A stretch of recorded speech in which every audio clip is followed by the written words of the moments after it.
Hello everyone, my name is Swati. I am a patent agent and I have an experience of 5+ years in this field. So मेरे पास एक request आया था स्वप्नका दासी का कि ma'am what is the major difference between patent and compulsory licensing. तो आज हम इसी टॉपिक पे बात करने वाले हैं कि पैटेंट और कंपलसरी लाइसेंस के बीच का डिफरेंस क्या है। अभी आपके एग्ज़ाम्स बहुत नियर हैं पैटेंट एजेंट एग्ज़ाम के, एंड आई होप सबकी प्रिपरेशन अच्छी चल रही होगी। आज बहुत दिनों के बाद मैं वीडियो डाल रही हूँ, लेकिन अभी आपके एग्ज़ाम्स हैं, तो जिन बच्चों की जो क्वेरी होगी आप डालो, मैं कोशिश करूँगी कि मैं वीडियो उस पर अपलोड कर सकूँ, है ना। मेरा एक वीडियो था पैटेंट इन्फ्रिंजमेंट पे, जिसको काफ़ी बच्चों ने पसंद किया है, काफ़ी एस्पिरेंट ने पसंद किया है कि मैम उस वीडियो को देखने के बाद हमें पैटेंट इन्फ्रिंजमेंट बहुत अच्छे समझ आया, थैंक यू। बहुत सारे कमेंट्स है उसके ऊपर। तो जो लोग फर्स्ट टाइम आए हैं इस चैनल के ऊपर, एक बार चेकआउट करना पैटेंट इन्फ्रिंजमेंट का, जिसको प्रॉब्लम होगी एक बार वो वीडियो चेकआउट कीजिएगा। आई होप आपको भी समझ आए। तो चलिए अब बात करते हैं अपने टॉपिक के ऊपर, और जिनको भी ये नोट्स चाहिए वो कमेंट बॉक्स में मैसेज कर सकते हैं कि मैम इसका लिंक प्रोवाइड कर दो, तो मैं उनको ये लिंक दे दूँगी।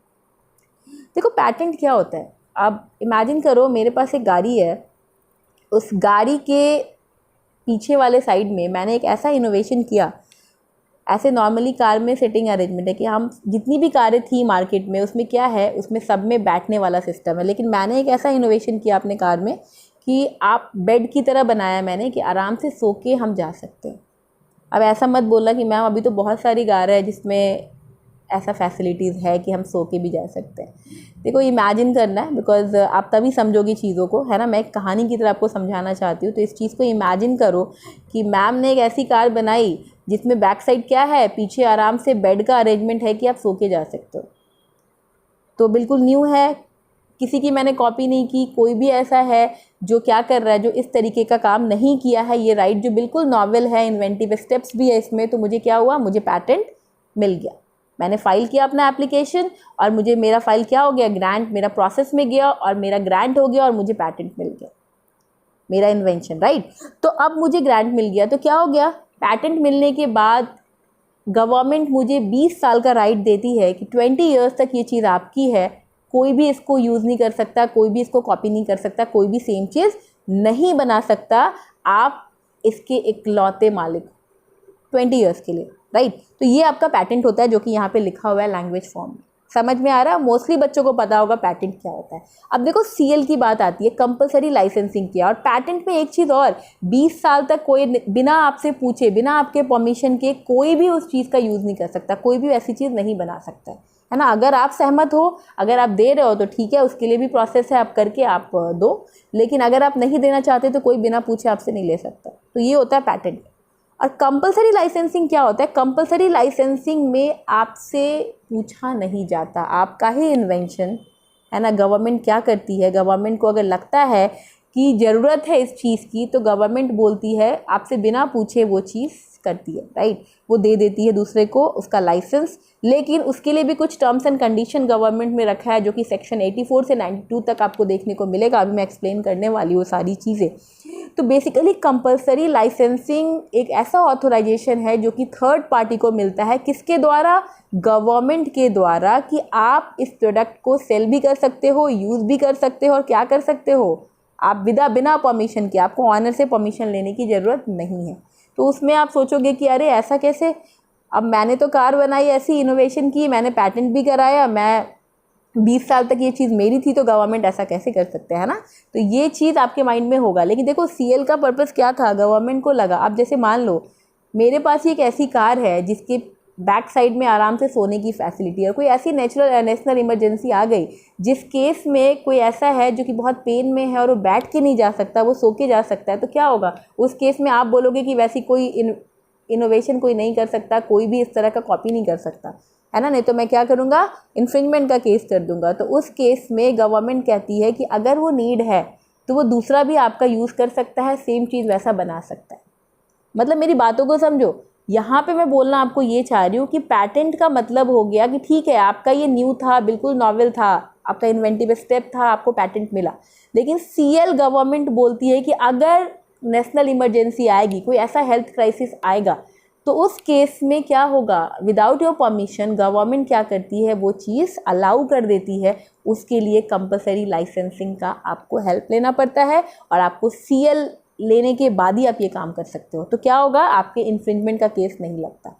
बस this is the major difference between patent and compulsory licensing. ये जो प्रोविज़न आया था कंपलसरी लाइसेंसिंग का इंडियन पेटेंट एक्ट 1970 और ट्रिप्स के बीच में हुआ था, that is trade related aspect of intellectual property right. इनके बीच एग्रीमेंट हुआ था इंटरनेशनल लेवल पे, है ना, कि इस वर्क को आप अगेंस्ट द पैटेंट होल्डर कर सकते हो। जनरली यहाँ पे कंपलसरी लाइसेंसिंग तभी मिलता है, और गवर्नमेंट भी ये चीज़ देखती है कि ऐसा नहीं कि कोई भी गया और बोला तो सीएल मिल जाता है, ऐसा नहीं होता है ना। कुछ सर्टेन केसेस होता है, नेशनल इमरजेंसी या कोई भी हेल्थ क्राइसिस ऐसा हुआ तो ये चीज़ें होती है। लेकिन गवर्नमेंट कहते हैं कि मुझे सेक्शन 84 से 92 तक का जो भी सेक्शन उन्होंने दिया वो कंडीशन फुलफिल होना चाहिए। अब क्या है सेक्शन 84 से 92 का जो कि सीएल के अंदर आता है, वो चीज़ अभी मैं आपको एक्सप्लेन करने वाली हूँ। देखो सेक्शन 84 कहता है कि at any time after the expiration of 3 years, अगर कोई भी पैटेंट ग्रांट हुआ 20 साल के लिए, है ना, मतलब 3 साल अगर आपका एक्सपायर्ड हो गया है, तो उस केस में कोई भी पर्सन इंटरेस्टेड है कि मैं क्या करूँ, एप्लीकेशन फाइल करना चाहता हूँ इस इन्वेंशन के रिगार्डिंग, तो वहाँ पे भी आपको क्या होता है, कंट्रोलर कहता है ठीक है आपको सीएल मिल सकता है, लेकिन ग्राउंड्स क्या होना चाहिए। पहला ग्राउंड तो ये होना चाहिए that the reasonable requirement of the public with respect to the patented invention have not been satisfied, और that the patented invention is not available to the public at a reasonable affordable price. अगर इस तरह का condition है कि नहीं मिल पा रहा सस्ते में, है ना, अगर लोगों की हेल्प हो रही है इस चीज़ से, तो उस केस में आपको सीएल मिलता है, ठीक है। That the patented invention in not work in the territory of India में अगर कोई भी पेटेंटेड इन्वेंशन काम नहीं हो रहा है तो उस केस में भी आपको दिया जाता है। तो सेक्शन 84 में अगर कोई भी पर्सन इंटरेस्टेड है या ऑलरेडी है द होल्डर ऑफ लाइसेंस, तो उस केस में अगर आप रिक्वेस्ट करते हो तो कंट्रोलर क्या करते हैं, कंट्रोलर ग्रांट कर देते हैं सीएल को after the expiry of 3 years. पहला सेक्शन 84 ये कहता है कि एक्सपायरी के 3 साल के बाद ये चीज़ें अगर आप करते हो अप्लाई तो आपको सीएल मिलता है, ठीक है। लेकिन सेक्शन 92 ये कहता है कि अगर एक्सपोर्ट करना है, कोई भी एक्सेप्शनल सर्कमस्टांसेस आ गया या कोई भी नेशनल इमरजेंसी आ गई, तो उस केस में सेक्शन 92 के अंदर आपको सीएल मिलने के चांसेस है। आप अप्लाई करोगे आपको सीएल मिलता है, ठीक है। तो इस तरह की कुछ चीज़ें हैं, बेसिकली आपको सेक्शन ये याद रखने हैं कि कौन सा सेक्शन क्या बोलता है ना। बेसिकली सीएल का जो फंडा आया वो ये आया कि अगर कभी भी कोई इमरजेंसी हो गई, कोई हेल्थ क्राइसिस हो गया, तो उस केस में सीएल गवर्नमेंट बिना परमिशन के दे देती है। अब जैसे मैं बताती हूँ कि इंडिया का जो फर्स्ट केस था जहाँ पे सीएल ग्रांट हुआ था, उस केस में क्या हुआ था कि एक कंपनी थी जिसका नाम था नैटको फार्मा, वो जेनरिक प्रोडक्शन करती थी मेडिसिन का, और एक उनका मेडिसिन था बेयर कॉरपोरेशन नेक्सावर को क्या हुआ था, इस कंपनी को कंपलसरी लाइसेंसिंग सीएल ग्रांट किया गया था। क्यों ग्रांट किया गया था, क्योंकि उसने सेक्शन 84 का सब कुछ फुलफिल किया, जो मैंने आपको 3 कंडीशन बताएं अभी सेक्शन 84 में। तो उस केस में गवर्नमेंट ने क्या किया था, नैटको फार्मा का जेनरिक प्रोडक्शन था उसको नेक्सावर का, उसको उन्होंने क्या किया, बेसिकली जो नेक्सावर था ना वो लिवर किडनी के लिए यूज़ होता था ये मेडिसिन। तो उस केस में गवर्नमेंट ने क्या किया, गवर्नमेंट ने कंपलसरी लाइसेंसिंग ग्रांट किया था। लेकिन देखो जितने भी अनडेवलप और डेवलपिंग कंट्रीज़ हैं ना, वो चाहते हैं कि कंपलसरी लाइसेंसिंग पास हो, लेकिन जितनी भी डेवलप कंट्रीज़ है वो चाहती है, जो भी बिग फार्मास्यूटिकल कंपनीज है वो नहीं चाहती कि सीएल पास हो। बहुत बड़ा इशू है अभी भी आज के डेट में कि सीएल कैसे मिल गया, मतलब जो डेवलप है या फिर जो बिग फार्मास्यूटिकल कंपनीज है वो कहती है कि कैसे कम कॉस्ट में आप प्रोवाइड करवा रहे हो, हमें इसको रिसर्च करने में इतना पैसा लगा, ये लगा। तो अभी ये इशू बहुत चलता है सीएल का, लेकिन गवर्नमेंट ने कहा है कि नहीं, अगर कोई ऐसी इमरजेंसी है तो हम सीएल देंगे। तो मेरा जो कंक्लूज़न है वो ये है कि आपको पैटेंट और सीएल के बीच का भी, इतना इश्यूज में पढ़ोगे बहुत लंबा वीडियो जाएगा, तो बेसिकली मुझे ये समझाना था पैटेंट और कंपलसरी लाइसेंसिंग का जो बीच का डिफरेंस है वो ये है कि पैटेंट आपके बिना परमिशन के 20 साल तक किसी को नहीं मिल सकता, है ना, कि आप उसकी चीज़ें लो, कॉपी करो और ये करो, तो आप उस पर राइट रखते हो, आपको केस कर सकते हो इन्फ्रिंजमेंट का उनके ऊपर। लेकिन सीएल में इस तरह का चीज़ आप नहीं कर सकते हो, वो गवर्नमेंट ऑथोराइज करती है,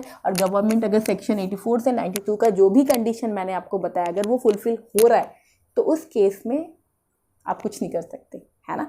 सो this is the major difference. बाकी इश्यूज़ पढ़ना है, बहुत सारे इश्यूज़ है, बहुत सारे केस स्टडी हैं इसके ऊपर, तो जिनको डिटेल में जानना होगा कमेंट में करना मैसेज। आई होप मैं समझा पाई हूँ आपको exactly what is the major difference between patent and CL. CL तभी मिलेगा जब हेल्थ क्राइसिस होगा या कोई नेशनल ऐसी इमरजेंसी होती है, और अगर सेक्शन 84 से 92 तक सारी चीज़ें फॉलो हो रही है तो CL आपको लाइसेंस मिलता है। भाई एक तरीके का लाइसेंस है कि भैया मैंने लाइसेंस ले लिया और अब हम क्या कर सकते हैं, इस प्रोडक्ट को हम सेल भी कर सकते हैं, इस प्रोडक्ट को हम यूज़ भी कर सकते हैं। तो बस दैट्स इट। तो आज की वीडियो को यहीं पे एंड करते हैं। Thank you so much for watching my channel. Stay connected. कोई भी ऐसी क्वेरीज है कमेंट बॉक्स में डालिए, मैं उसको कोशिश करूँगी आपको समझाने का, उसके ऊपर वीडियोज़ लाने का। Thank you.